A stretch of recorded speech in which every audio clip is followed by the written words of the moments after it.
KTV વિશેષમાં જૂનાગઢથી સમાચાર મળ્યા છે કે જૂનાગઢ જિલ્લાના રામેશ્વર ગામે અવારનવાર દીપડાઓ ખેતર વિસ્તારમાં દેખાવા લાગતા હતા, જેના કારણે ગામના લોકોને ભયનો માહોલ સર્જાયો હતો અને ગામ લોકોની ફરિયાદના પગલે વન વિભાગે પાંજરા ગોઠવ્યા હતા। ગઈકાલે આ પાંજરામાં એક નહીં પણ 2 ખૂંખાર દીપડાઓ એક સાથે પાંજરે પુરાઈ ગયા છે અને ગામ લોકોનું કહેવું છે કે હજુ પણ આ વિસ્તારમાં વધુ દીપડાઓ હોવાની શક્યતા છે અને તેઓએ વન વિભાગને વધુ પગલાં લેવા માટે અપીલ કરી છે। ત્યારે વન વિભાગ તરફથી દીપડાઓને સુરક્ષિત રીતે પકડી લઈ જંગલ વિસ્તારમાં છોડી દેવાની કાર્યવાહી શરૂ કરવામાં આવી છે। અવારનવાર આવા સમાચાર મળતા રહે છે કે જ્યાં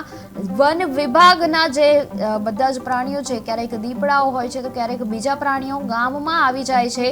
અને ગામમાં આવતા જે ગ્રામજનો છે એ લોકોને ખૂબ જ ભય થાય છે અને ભયનો માહોલ સર્જાય છે। ત્યારે અત્યારે આ સમાચાર મળ્યા છે જૂનાગઢથી કે જ્યાં દીપડાઓનો જે આતંક છે એ જોવા મળ્યો છે અને એવું લાગી રહ્યું છે કે ત્યાં હજી પણ દીપડા હશે। જ્યારે પાંજરા ગોઠવવામાં આવ્યા હતા, વન વિભાગને જાણ કરીને જે પાંજરા ગોઠવવામાં આવ્યા હતા એ એક પાંજરામાં અત્યાર સુધી 2 ખૂંખાર દીપડાઓ પકડવામાં આવ્યા છે અને એ લોકો પાંજરે પુરાયા છે। ત્યારે હજુ પણ ગ્રામજનોને લાગી રહ્યું છે કે વધુ દીપડાઓ પણ હોઈ શકે, જેના કારણે દીપડાઓ માટે વન વિભાગને જાણ કરવામાં આવ્યું છે કે તમે વધુ સુરક્ષિત રીતે જાણ કરો અને બધું જ તપાસ કરો કે અહીંયા બીજા દીપડાઓ હોય તો એ લોકોને સુરક્ષિત રીતે જંગલમાં છોડવા માટે એ લોકોએ અત્યારે અપીલ કરી છે।